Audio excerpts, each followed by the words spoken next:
Welcome back to another data science deep dive and the DSS Technical Track YouTube channel.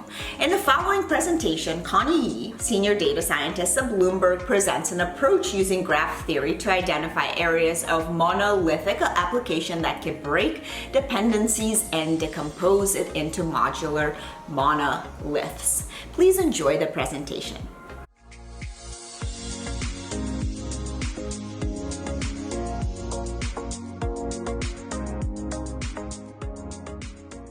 Greetings, fellow data scientists and attendees. My name is Connie Yee. I'm a data scientist at Bloomberg. You've probably read a Bloomberg News article, and we're a global leader in delivering business and market news, data and analysis, but we're also a technology company. And today I'd like to share some work we've done in the technology space, specifically with analyzing large or monolithic software applications using graph theory. I will start with a brief introduction to graphs, followed by a less common use of graphs for software applications, and then dive into a case study that demonstrates the use of graph theory to disentangle the Netscape web browser application. And finally, I'll summarize the general approach that was used and leave you with some takeaways. So graphs are all around us, also known as networks. Graphs represent the relationships or connections between entities. And we refer to each entity as a node or a vertex, and each connection between two entities as an edge. And we can use graph theory to analyze any type of graph. So on the left here, we have a graph of cities connected by flight routes. And on the right, a network of mathematicians and edges representing their collaborations. So at the center of this graph is the famous Hungarian mathematician Erdős, and he collaborated so much with the others that there exists an Erdős number representing the degree of separation from him. And a graph structure like this allows us to understand and measure such connections. Graphs can also be used to represent code in software applications. We typically use a directed graph where each edge has directionality. It tells us how functions or methods in the code are called and then what calls they make. I refer to these graphs as code call graphs. Just one thing to keep in mind is that since we're not executing any of the code, these graphs are used for what we call static code analysis. So it is possible that some call graphs in the graph are not actually executed at runtime. At a high level, call graphs can provide insights into the architecture of the application. So just to give you the spectrum of the different types of architecture we can have, on one end we have a monolithic architecture, also known as a big ball of mud. It's actually a term that was coined by two computer scientists in the 90s to describe the haphazardly structured and the tightly integrated spaghetti code. And this type of architecture makes it very difficult to separate out functionality or components. It's quite common with legacy applications where no single person has an entire view of the whole code base, and legacy knowledge is lost over time.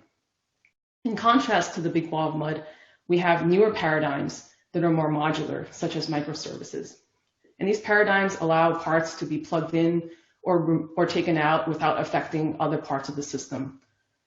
Once we understand how an application is architected, we can draw insights into how to potentially refactor it to make a legacy monolithic application more modular. So let me talk a little bit about the current solutions that exist today. There are some solutions that use migration patterns to replace existing functionality with new code, sort of in a phased approach. However, these patterns require some knowledge of the dependencies and change points, such as knowing how to decouple a service in an application. And this information is not easily obtainable in a big ball of mud or a legacy application. Secondly, there's also recent work to algorithmically understand the code, such as transforming a monolithic code base into a graph and then applying algorithms to decouple the graph. The downside of this is that these methodologies require code repository and changelog information, and this kind of data is likely to be incomplete for legacy systems. Third, after we started working on this project, we found out about a talk that was given by Nikki Watt at GoTo, which is a software developer conference. And there they explored graph theory to gain insights. But one major difference between this talk and theirs is that they use real-time tracing to build out the graph, while we assume very minimal knowledge of the code, and we don't execute the code at all. So in this presentation, we propose a universal graph theory-based approach using only the binary of the application as the input data. So to demonstrate our approach, we selected an open source application for our case study. Some of you might be old enough to remember the Netscape web browser in the 90s. And also when Microsoft first released their Internet Explorer, there was a whole series of browser wars. Internet Explorer was able to match Netscape feature for feature and soon overtook Netscape as the most used browser. And on the other hand, Netscape suffered from featureitis, which is a term used for code that has become too bloated from adding too many features. And attempts were made to rewrite Netscape from scratch, but it was unable to catch up with Internet Explorer. So this is our attempt at analyzing the Netscape application without knowing the code, and we explore how graph theory could have been used to unravel Netscape's highly integrated code base. So let's now talk about how we prepared our data. We start with an application binary, so a binary that was compiled from code. And luckily for Netscape, these executables are publicly available. For our case study, we selected Communicator 4.0, which was one of the later Netscape versions. In order to generate the function calling patterns, the graph to represent them, we can use an open source tool such as Radar2 to take the binary as input and produce a call graph in dot format. On the right, we have a simple directed graph and the dot representation of it. So essentially it lists out every edge in the graph in each line. Once we have a call graph, it is important to be able to inspect it visually. Some of the available open source tools that are available are GraphViz and Andrei Kashka's Software Galaxies. The Netscape call graph we generated using Radar2 contains about 2,400 nodes and 6,200 edges. We chose to use the Software Galaxies tool for visualizing our graphs. For those who are unfamiliar with the tool, just to give you an idea of why we chose it, it actually provides a very interactive way of navigating through the graph and inspecting each and every node. So this is just a screenshot taken of the graph. Each circle is a function, and the bigger the circle, the more interactions it has with other nodes, both incoming and outgoing edges. So if we take the function here that's highlighted in red, string case comp, it shows that it has 22 callers. The green number in green is the number of incoming edges, and the red is the outgoing. So it makes a single one call out. For those interested in learning more about this visualization tool, there will be a link at the end of the presentation. So by being able to visualize this graph, we were able to sample some nodes and do validation.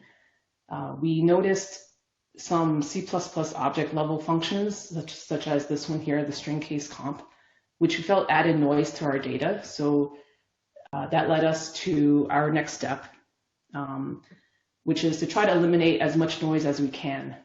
This is where very minimal knowledge of the code comes into play. We manually created some rules to find irrelevant functions simply based on the function names, such as string case comp, initialize mem. And we filter out these functions and prune the graph below these functions.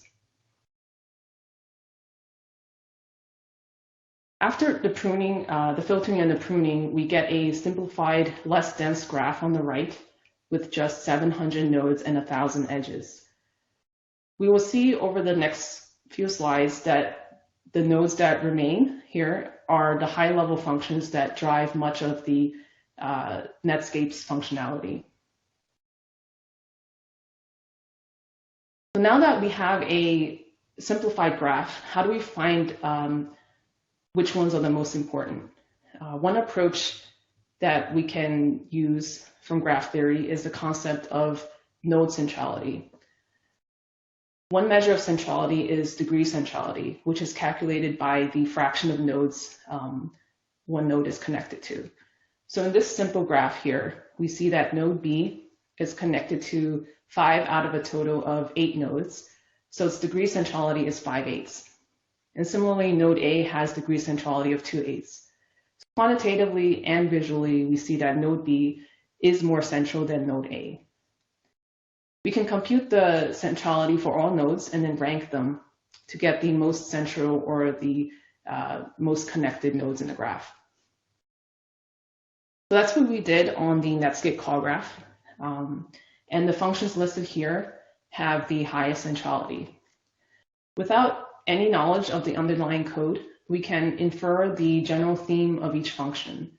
Net get URL, the first one here, and the second one, fe install preferences, are likely to be functionality for the web browser. While the third function, read from HTML 5 a book, etc., mentions a book, which is likely an address book feature in Netscape. Granted, this methodology of finding the main themes is only as good as the naming of the functions, but from looking at a sample of such functions, we do get a general sense of what the function is about with very minimal effort. An alternate approach that can be tried is performing some clustering or community detection using these function names. In this case, using the central functions worked. We're able to infer 3 different themes from just the top central functions, so that's web browser, address book, and email app. And this table illustrates the value add of our approach for someone like myself who is looking at this data for the first time. Now that we have identified a couple main themes in Netscape, which can potentially be encapsulated into their own microservices, our goal next is to see if we can come up with a strategy to convert our monolith to microservices. Let's take the address book theme as an example. We want to be able to carve out the address book functions and remove their dependencies on the other components. So what graph theory concept can give us the minimum effort required to carve out the address book functionality? Well, in the graph world, there is a minimum cut concept, which is defined as the smallest total weight of edges, which if removed would disconnect 2 nodes, the source and the target, or essentially would divide the graph into 2 or more components. But since our graph does not have weighted edges, we can use a variation of the minimum cut problem called the minimum node cut. And that gives us the minimum set of nodes that are needed to carve out a node or a set of nodes. So this fits our problem very well. Just one step that we had to take in order to fit it in the standard minimum node cut problem is we combined the 2 central address book functions here into a single node before applying minimum node cut. So here are the results from that. The minimum node cut for the top 2 central address book functions is a single function, import from file named.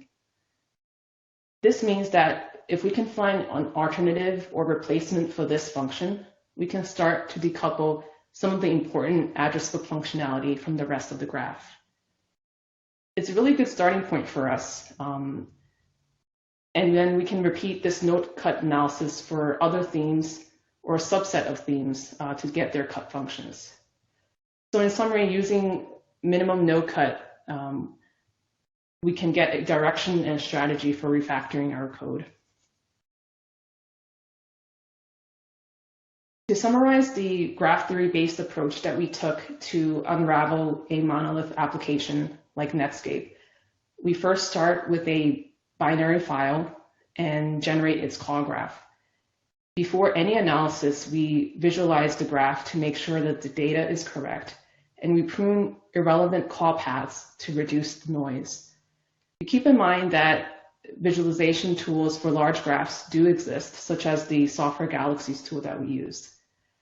And once we have a simplified graph, we can apply graph theory to draw insights. So in our case study, we used node centrality to extract main themes and minimum no cut to identify the minimum work that's needed to decouple a theme. So in conclusion, code analysis is a non-traditional application of graph theory, and we have demonstrated some of these valuable insights that graph theory can provide for breaking apart a big ball of mud or monolith and migrating it to a more modular architecture. We should keep in mind that the static code analysis we're doing without executing the code has a limitation, not all paths being called at runtime.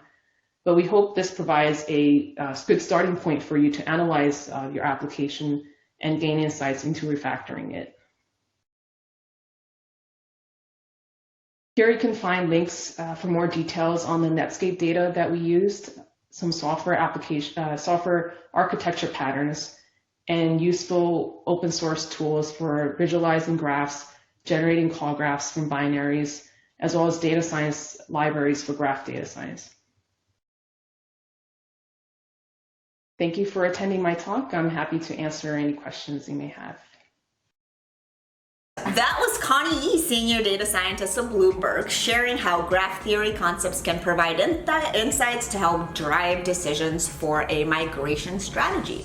If you'd like to watch more videos like this one, you could subscribe to the DSS Insider program, where you can see our complete on-demand video library with a wide range of topics. Subscribe now following the link below in the description of this video. Thank you.